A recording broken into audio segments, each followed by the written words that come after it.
તો અમદાવાદ મનપાના પાપે નાગરિકોને હવે સજા ભોગવવાનો વારો આવ્યો છે। કઠવાડા વિસ્તારમાં જળબંબાકારની સ્થિતિ, કઠવાડામાં લોકોને જળભરાવની સજા। છેલ્લા એક અઠવાડિયાથી સમગ્ર વિસ્તારમાં જળબંબાકાર, પાણીના નિકાલની યોગ્ય વ્યવસ્થા નથી। મધુમાલતી આવાસ યોજનાના રહીશો જીવી રહ્યા છે નરકાગારમાં। 4 માળના આવાસના પ્રથમ માળ હાલ અત્યારે પાણીમાં ગરકાવ છે। જીઆઈડીસી સહિત આસપાસના ફ્લેટમાં 5 ફૂટ સુધીના પાણી ભરાયા છે। તો પાણી નિકાલની કોઈ યોગ્ય વ્યવસ્થા નથી। આવાસનો પ્રથમ માળ પણ પાણીમાં ગરકાવ છે। મધુમાલતી આવાસ યોજનાના રહીશો હાલ અત્યારે મજબૂરીમાં જીવી રહ્યા છે। જ્યાં જુઓ ત્યાં ગંદકીનું જ સામ્રાજ્ય છે અને આ ગંદા પાણીમાં 1 માળ જેટલો પાણી ભરાવ જે હતો તે જોવા મળી રહ્યો છે। આસપાસના એસ્ટેટ વિભાગમાં પણ જળભરાવ, રસ્તાઓ પર કમરસમાં પાણી ભરાયેલા છે। તો અમદાવાદના કઠવાડા વિસ્તારના દ્રશ્યો કે જ્યાં લોકો જળભરાવની સજા ભોગવી રહ્યા છે। અમદાવાદ મનપાના પાપે પાણીના નિકાલની કોઈ યોગ્ય વ્યવસ્થા ન હોવાથી લોકો એક અઠવાડિયાથી આ જ પરિસ્થિતિમાં રહેવા મજબૂર છે।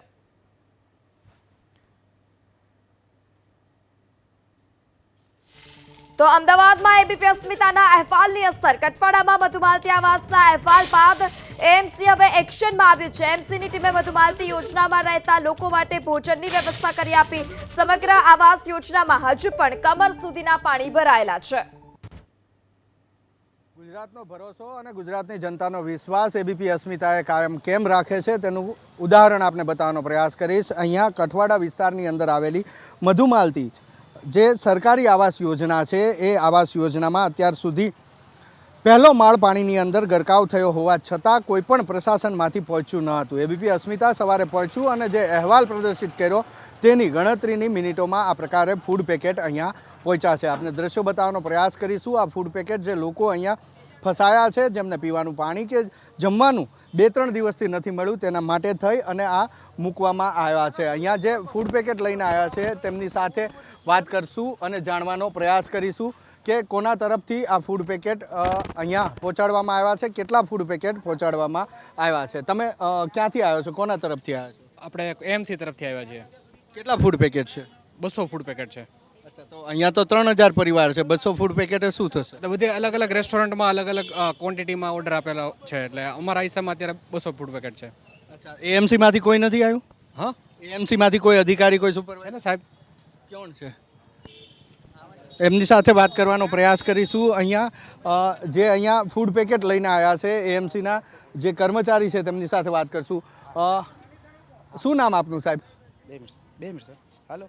તો એમના અધિકારી સાથે વાત કરી રહ્યા છે। આ એએમસીના કર્મચારી છે। અમારા સહયોગીને વિનંતી કરીશ કે અહીંયા દર્શાવવાનો પ્રયાસ કરીશ। જે તેમનું આઈ કાર્ડ છે તેના ઉપરથી સ્પષ્ટ લાગે છે અમદાવાદ મ્યુનિસિપલ કોર્પોરેશન એમના એ કર્મચારી છે કે જે અહીંયા ફૂડ પેકેટ લઈને આવ્યા છે। નિકોલ વર્ડના સબ ઇન્સ્પેક્ટર છે, તેમની સાથે વાત કરીએ। શું નામ સાહેબ આપનું? રાજેશભાઈ। રાજેશભાઈ, કેટલા ફૂડ પેકેટ લઈને આવ્યા? આ 1200-1300 જેવા ફૂડ પેકેટ લઈને આવીએ છીએ અમે। ક્યારે આજે જ ફૂડ પેકેટ લઈને આવ્યા કે અગાઉ પણ આવ્યા? અગાઉ બી 4-5 દિવસ સલંગ આવ્યા હતા, સવાર સાંજના બંનેના।